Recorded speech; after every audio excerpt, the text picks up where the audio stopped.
Yon mga masters, bali 8 videos, araw-araw tuwing umaga na po tayo mag-a-upload. Maraming salamat sa mga solid kong masters dyan na patuloy pa rin na sumusuporta sa aking mga ina-upload na kwento o videos. At sa mga hindi nag-skip, maraming salamat po sa inyong lahat. At mag-iingat po kayo palagi and God bless. Magandang gabi mga masters, bali ngayon po ay 8 videos po ma-upload ko po sa aking YouTube channel. Tama nga mga masters, 8 videos nga po ma-upload ko. Yon, what's up mga masters? Nandito na naman tayo sa panibagong araw, panibagong kabanata na naman ang pagsasama-samahan natin ngayon guys.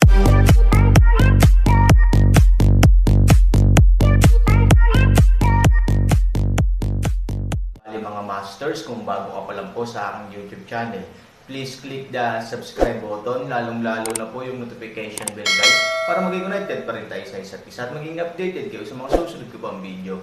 Bali mga masters, bago natin umpisahan ng kwento ay mag-shoutout po muna tayo para sa mga solid nating tagapakinig. Shoutout kay John Porras at shoutout kay Romel. Yun na nga mga masters, no? Bali hindi na ito patagalin. In 3, 2, 1, let's go! Mga master, 8 video na ang mapapakinggan nyo everyday, 4 sa umaga at 4 sa gabi. Salamat mga master. Sa pagtingin kay Ding Chong, hindi mahinahon ang Aaron. Sa pagbabalik tanaw sa susunod na 4 na linggo, pagkatapos makumpirma na walang tao, inilabas ni Aaron ang itim na bagay sa gitna ng tripod. Ang laki ng hinlalaki, ay parang carbon ball, ang buong katawan ay naglalabas ng malakas na amoy ng pagkasunog. Napakalaki ng ulo ni Aaron. Hindi ba ito ay ayon sa mga hakbang sa aklat? Paano ka nagkaroon ng ganoong bagay sa unang pagkakataon? May mali ba? Sa isang try mentality, inilagay ni Aaron ang itim na bagay na ito sa kanyang bibig, at pagkatapos ay mabilis na nag-twist ang kanyang mga facial features. Ang lasa ng bagay na ito ay umabot sa antas ng pinakamahusay sa buhay. Pinapapataas nito ang mga tao sa langit, at pagkatapos ay hindi na ito bababa sa langit, na nagdurusa sa maasim na pakiramdam ng hangin na umiihip sa Pandia. Umiling-iling, idineklara ni Aaron ang kanyang unang pagkabigo. Gayunpaman, ang Aaron ay hindi nangangahulugang isang madaling talunan. Sa ngayon, muli siyang naglalabas ng mga materyales at inihagis ang mga ito ayon sa naunang pamamaraan. Dumating ang oras sa hating gabi, at ang buwan ay nakabitin na. Sa ilalim ng kakahuyan, may masangsang na amoy ng pagkasunog. Sa tabi ng Aaron, mayroong higit sa 100 itim na briquette. Gayunpaman, kahit na ang lasa ay hindi bumuti at ang hitsura ay hindi nagbago sa lahat, Aaron ay nagulat na makita na ang ilang enerhiya ng mga tabletang ito ay nagsimulang umiral sa kanyang bibig nang siya ay puno ng coke. Nangangahulugan din ito na nagsimulang maging matagumpay ang Aaron's alchemy. Kuya, life-saving ang alchemy ng ibang tao. You're so special. This alchemy is obvious murder, okay.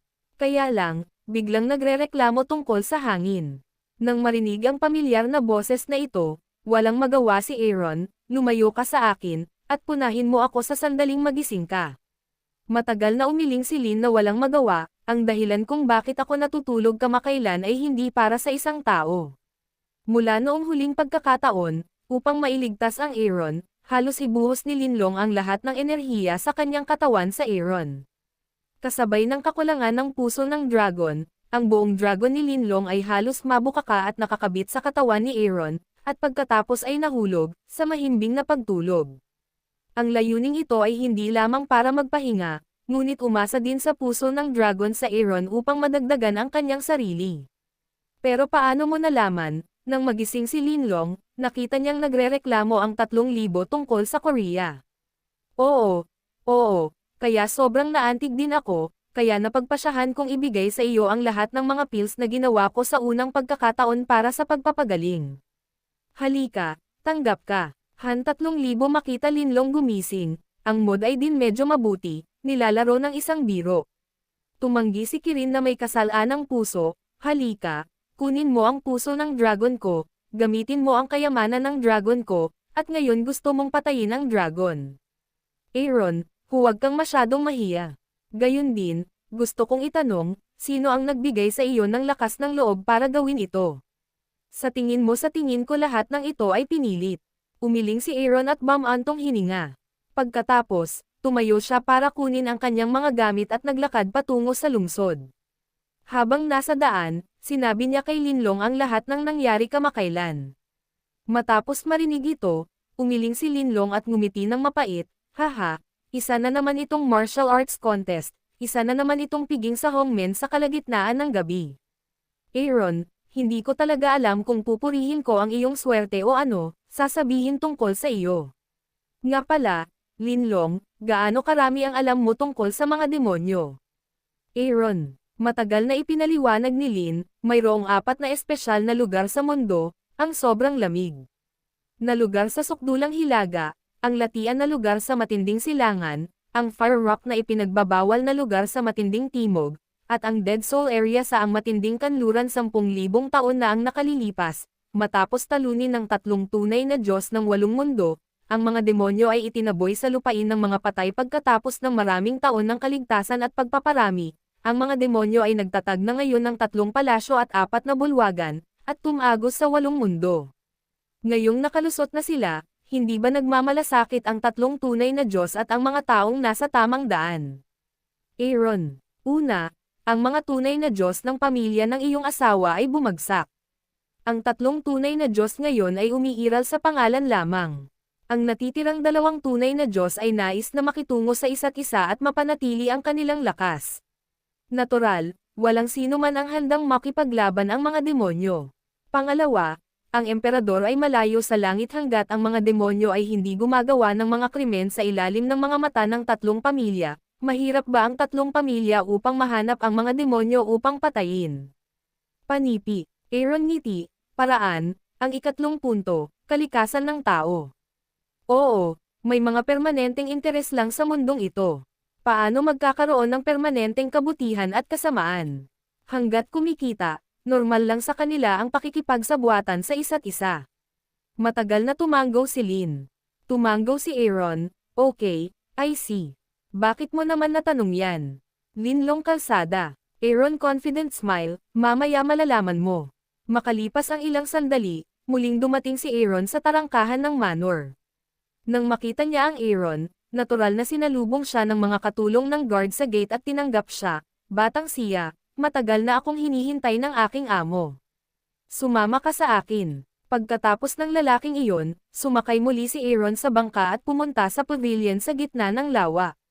Nang makarating siya sa pavilion, inalis na ang piging at walang laman ang pavilion. Aaron agad nalilito, tungkol sa oras, mga tao. Mukhang nakita rin niya ang pagkalito ni Aaron. Malumanay na tumawa ang katulong. Pagkatapos, pumunta siya sa gitna ng pavilion at marahang hinalo ito. Pagkatapos, sa mahinang tunog, diretso niyang hinayla ang isang bakal na plato sa lupa. Aaron maliliit na isang leng, nakatingin sa bakal na plato pagkatapos ng paghila, sa ganoong paraan nakalantad ang liwanag ng bibig, ay hindi inaasahan na ang pavilion na ito ay may lihim na paraan. Haha! Hoxton Pavilion, lihim na daan.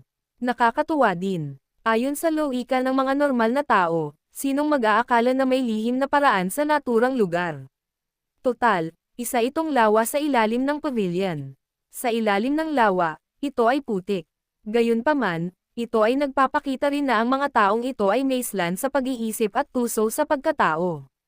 Tila kailangan pang bigyang pansin ng Aaron, batang siya, mangyaring pumasok sa loob dahil doon, naunang pumasok ang katulong, na sinundan ng Aaron. Naglalakad sa lihim na daan, bagamat 2 tao lamang ang lapad nito, sapat pa rin ang ilaw, at walang mabahong amoy sa ilalim ng lupa. Sa kabaligtaran, may malabong halimuyak sa buong lihim na daan, na napakapinong, tulad ng halimuyak ng katawan ng babae. Ito ay dumadaloy ng malumanay at ginagawang komportable ang mga tao.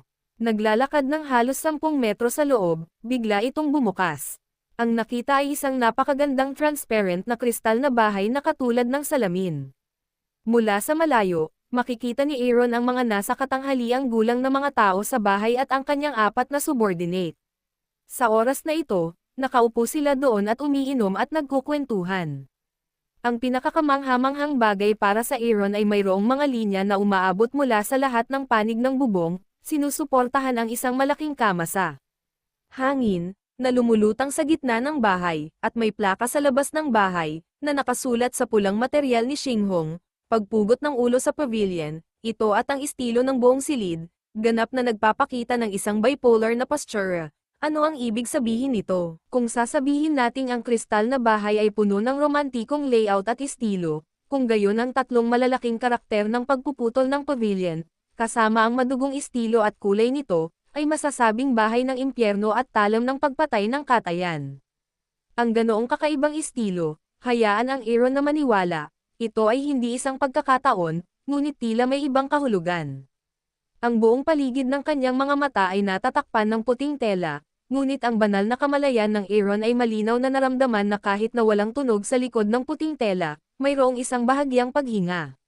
Sinabi sa kanya ng kanyang intuition na tiyak na maraming tao sa likod ng puting tela. Parang hongmen banquet talaga. Nagpadala ito ng napakaraming tao para sisihin ang sarili.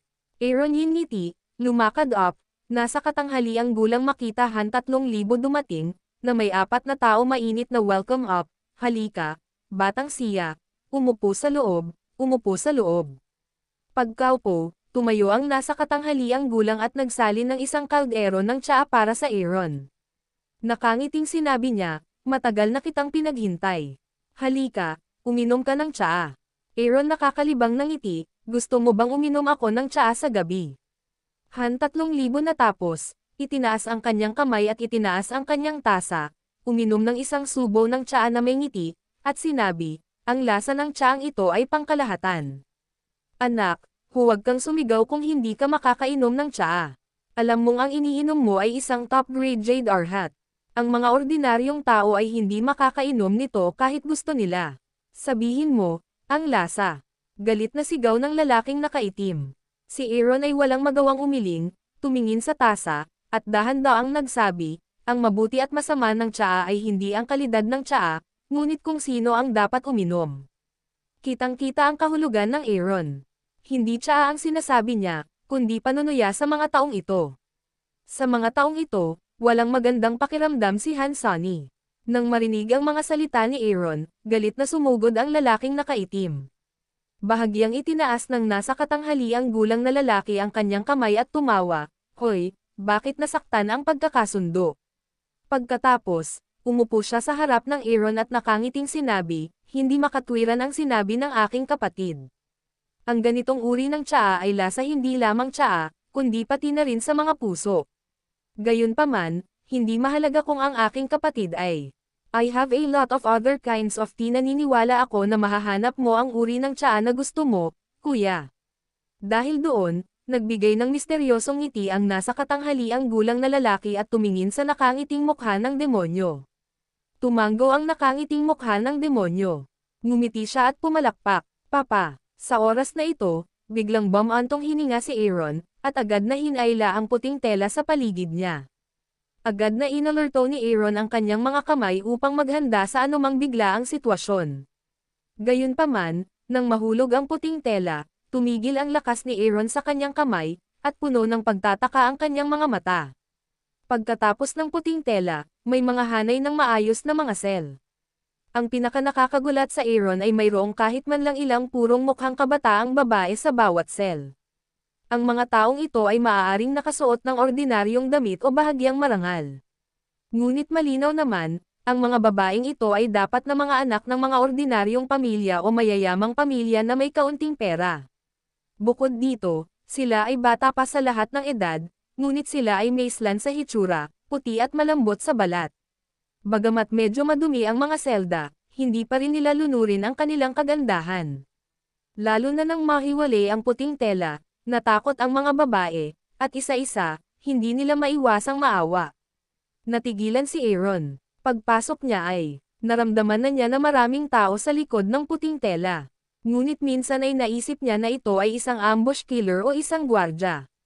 Paano niya inaasahan na ito ay isang grupo ng mga batang babae na walang kapangyarihang maggapos ng manok? Isa pang association bago Tigre Mabaliw na Kunan Melakoten, Aaron biglang pakiramdam na ito ay hindi isang kaso, ngunit gang krimen, kidnapang batang babae.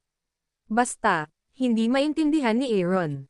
Ano ang ginagawa ng mga taong ito sa napakaraming babae? Kung kasiyahan lang, halatang hindi mangyayari sa iilan lang sa kanila. Isa ba itong human trafficker? Nang makita ang sorpresa ni Aaron, tila inaasahan ito ng nasa katanghaliang gulang na lalaki. Nakangiting sabi niya, "Kuya, wala masyadong marami dito, 412 na babae. Lahat sila ay puro anak na babae na hindi pa nakakalabas ng pavilion. Paano ba yan? Pumili ka ng gusto mo." Mabigat ang mukha ni Aaron. Pinilit niya, ang kanyang galit at nakangiting sinabi, "Ito ba ang tinatawag mong sorpresa sa kalagitnaan ng gabi? Sa buhay, mahilig ka sa pera o kagandahan. Dahil hindi mo minamaliit ang mga ginto, pilak at alahas na ipinadala ko sa iyo, hindi mo ako matatanggihan, hindi ba?" Kumpiyansa ang ngiti ng nasa katanghaliang gulang. Ang hakbang na ito, paulit-ulit niyang sinubukan, gaano karaming mahirap kagatin, ang malaking buto, sa wakas sa pamamagitan ng kanyang dalawang kahangahangang mga galaw upang bumili, Aaron, siya ay natural na nakakaramdam ng maluwag na. Aaron sa orihinal, tinatrato niya ang mga taong ito tulad ng tubig sa balon at hindi niya hinamak at ibinukod sila bilang mga demonyo, ngunit ayaw niyang sumama sa kanila, kaya wala siyang interes sa kanilang imbitasyon ngunit sa hindi inaasahang pagkakataon, sa pagpupulong na ito, nalaman niyang ang mga lalaking ito ay nagpakulong ng napakaraming inosenteng babae. Sa Aaron's personalidad, ito ay imposible. Ngunit mas kailangan namin upang isave ang mga tao, ang mas kaunting pantal na dapat namin. Hans Sonny ngumiti, ang tiyaan na ito. Yun na nga mga masters, no? Bali panibagong kabanata na naman yung natapos natin ngayong gabi. Muli, maraming salamat po